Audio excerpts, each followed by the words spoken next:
दोस्तों नमस्कार। Viral question series के इस भाग में हम गणित के 25 ऐसे प्रश्न की बात करेंगे जो लगभग हर एक वर्ष पूछे जाते हैं और उम्मीद है कि इस वर्ष भी यहाँ से 25 में से 20 इसी तरह के प्रश्न निश्चित रूप से आपको देखने को मिलेंगे। कंफर्म नहीं कहेंगे लेकिन 20 निश्चित रूप से मिलना चाहिए। और ये वीडियो उन स्टूडेंट्स के लिए है जो कभी भी गणित नहीं पढ़े हैं। मैंने बहुत ही एकदम हल्का हल्का क्वेश्चन और इसमें हम कॉन्सेप्ट को भी बताएंगे पूरी तरह से।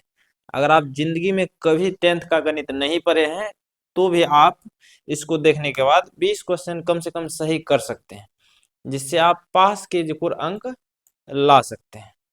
ठीक है, पास इतना अंक ला सकते हैं क्योंकि इसके बाद जो हम लाएंगे सब्जेक्टिव सीरीज वहां पर पूरा हो जाएगा 30 प्लस। तो देखते हैं पहला प्रश्न।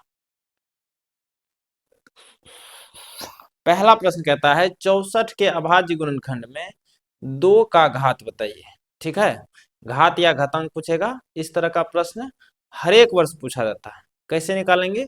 तो 2 क्लास में हम पढ़ाए थे हालांकि ये 2 क्लास का है ही कि 2 का अब घातांक बताना है तो 2 से ही करेंगे। 2 से खिलाएंगे 2 से 32 बार में, 2 से खिलाएंगे फिर 16, फिर 2 से खिलाएंगे 8, फिर 2 से खिलाएंगे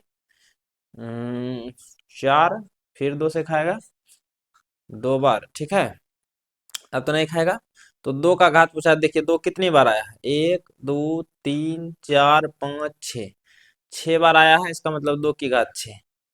तो 2 का घात कितना? 6, ऑप्शन सी।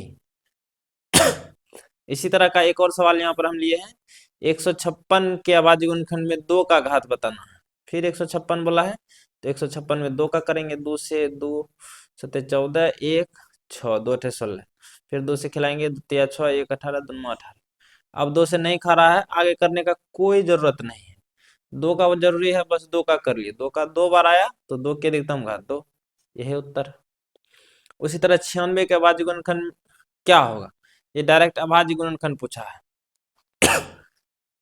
तो 96 का अभाज्य गुणनखंड कर लेंगे।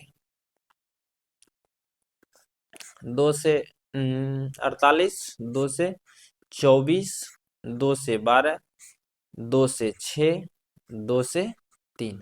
2 कितने बार है? 1 2 3 4 5, तो 2 की घात 5।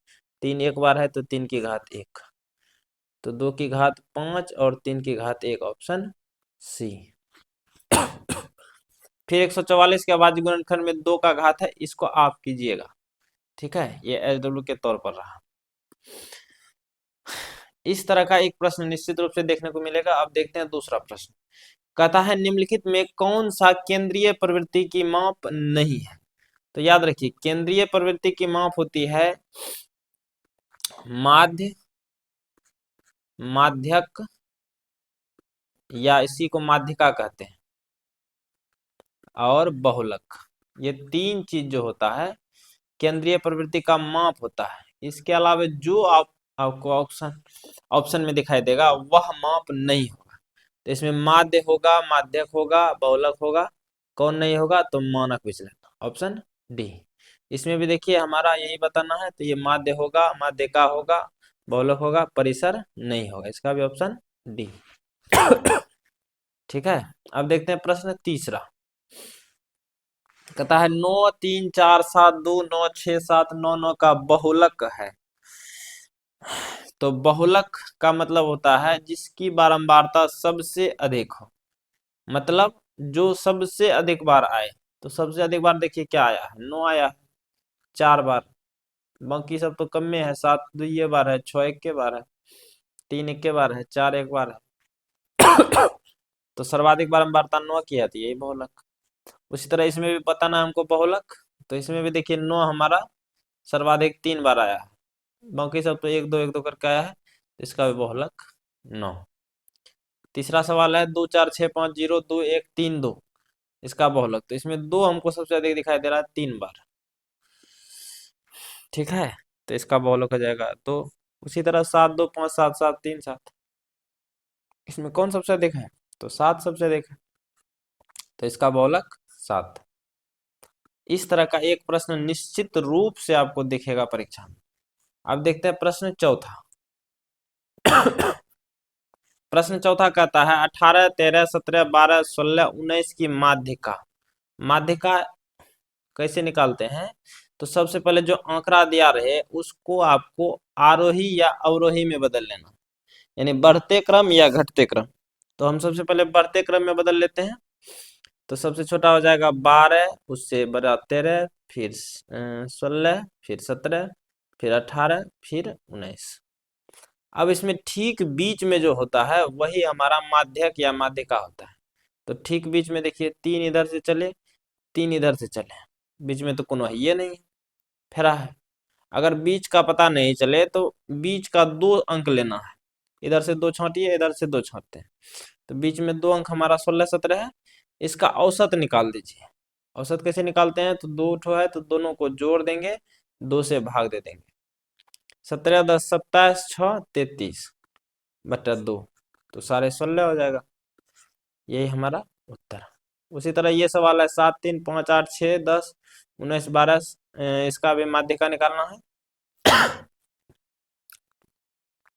तो सबसे पहले आरोही क्रम में, तो 3, 5, 6, 7, 8, 9, 10 और 12। अब बीच वाला मान 3 इधर से लिए, 3 इधर से लिए, यहाँ पर भी बीच में 2 ठो है तो दोनों का औसत निकाल लेंगे।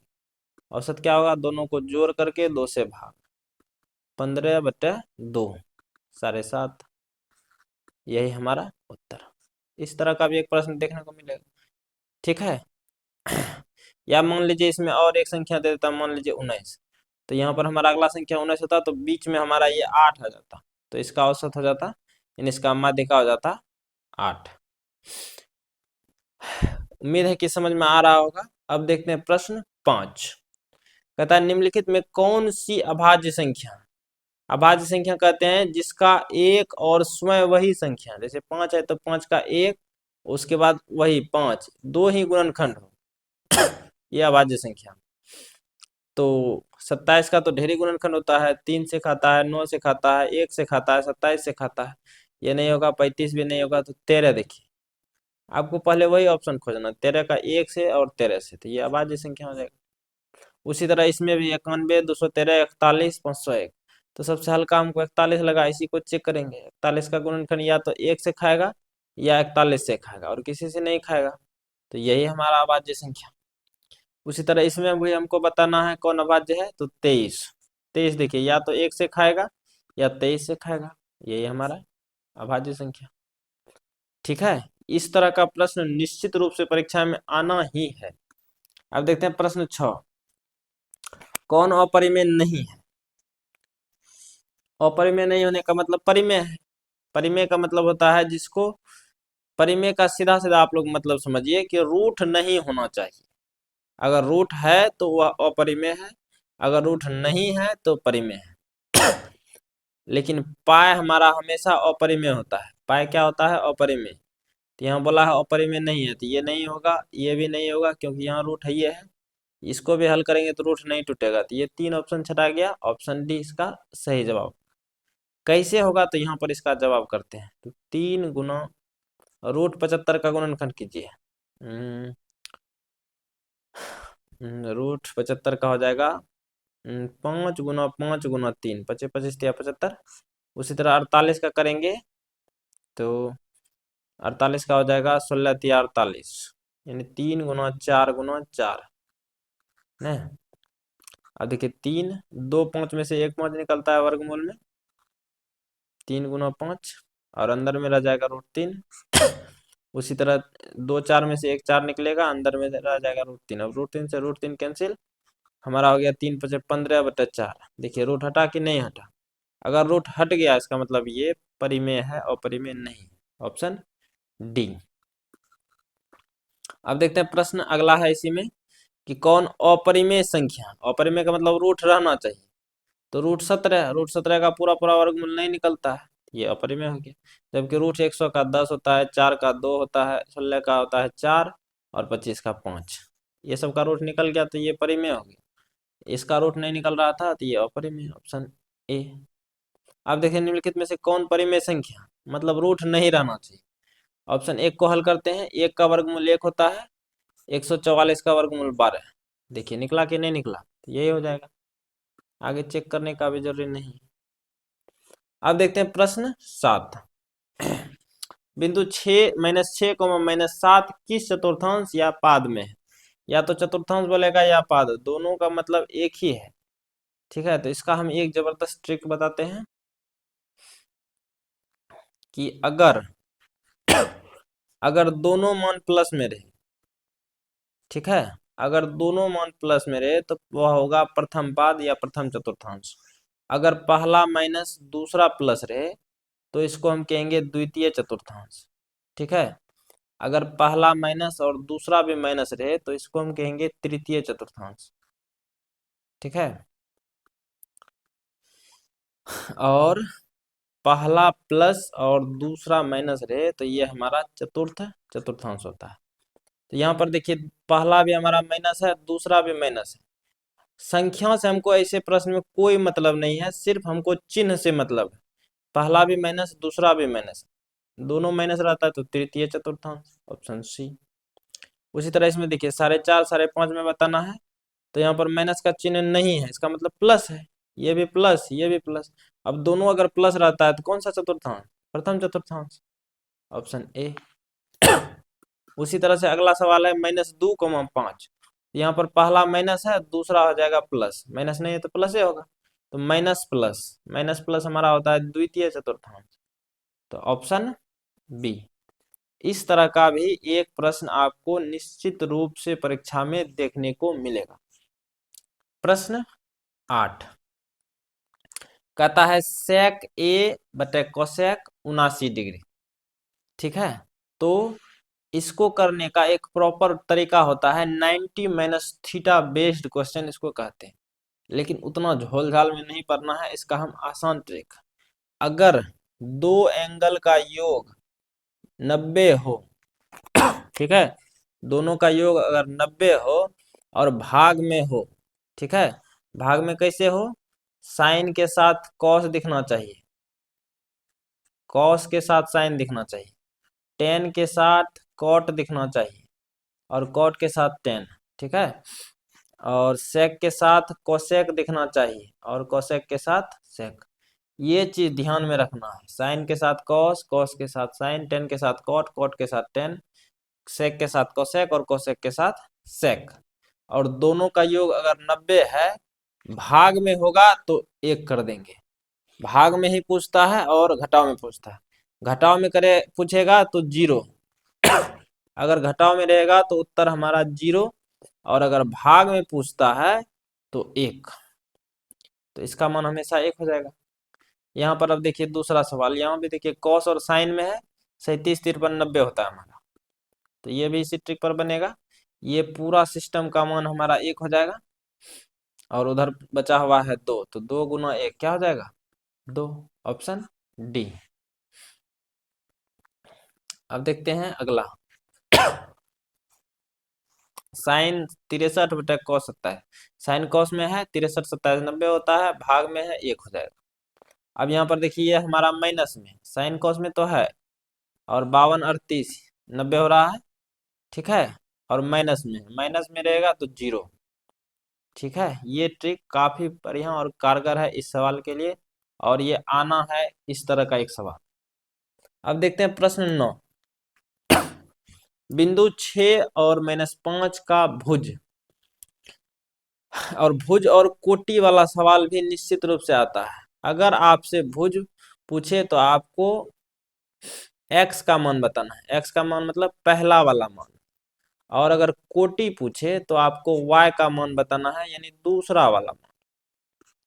तो यहाँ पर भुज पूछा है, भुज मतलब x, x मतलब पहला मान, पहला मान 6, -4, 8 की कोटि है, कोटि मतलब y का मान दूसरा वाला मान, दूसरा मान हमारा 8 है, तो यही हो जाएगा जवाब। उसी तरह -3 -4 का भुज, भुज मतलब पहला वाला मान x का मान, तो कितना हो जाएगा? -3। अब देखते हैं प्रश्न 10। आज हम सिर्फ 10 ही प्रश्न को लिए हैं, अगले वीडियो में 10 और लेंगे, उसके अगले में 10 और लेंगे, लगभग 30 प्रश्न हम करेंगे, जिसमें 25 प्लस आपको देखने को एग्जाम में मिल जाएगा। तो अगला हमारा है समांतर श्रेणी -10 -6 -2 2 का सार्व अंतर। सार्व अंतर का मतलब होता है डी। डी होता है दूसरा पद में पहला पद को घटाना। याद रखिए, किसी भी दूसरे में से पहला को घटा दीजिए, या तो -6 में -10, या -2 में -6, या 2 में -2। किसी भी दूसरे पद में पहले वाले पद को घटा दीजिए, आपका डी निकल जाएगा। तो -6 माइनस, घटा रहे हैं तो घटाव का चिन्ह चाहिए, -10 को घटा रहे हैं, तो -6 माइनस माइनस हो जाएगा +10, हो जाएगा 4, ऑप्शन बी। अगला 0 -4 -8 12 का सार अंतर, इसमें भी डी पूछा है। तो दूसरा पद में पहला पद, -4 में 0 घटा देते हैं, क्या हो जाएगा, -4 हो जाएगा। यही हमारा उत्तर। ठीक है, काफी आसान सब हम प्रश्न लिए थे। अगले वीडियो में भी इसी तरह कर लेंगे, जो हर एक वर्ष एग्जाम में पूछा जाता है। आप देखिए, आपको निश्चित रूप से, अगर कभी जिंदगी में नहीं पढ़े हैं तो 5 बार देखिए, 100% पास कर जाइएगा, इसका तो गारंटी लेते हैं। तो आज के लिए दीजिए मुझे इजाजत, अपना ख्याल रखें, बड़ों का सम्मान करें। जय हिंद, जय भारत।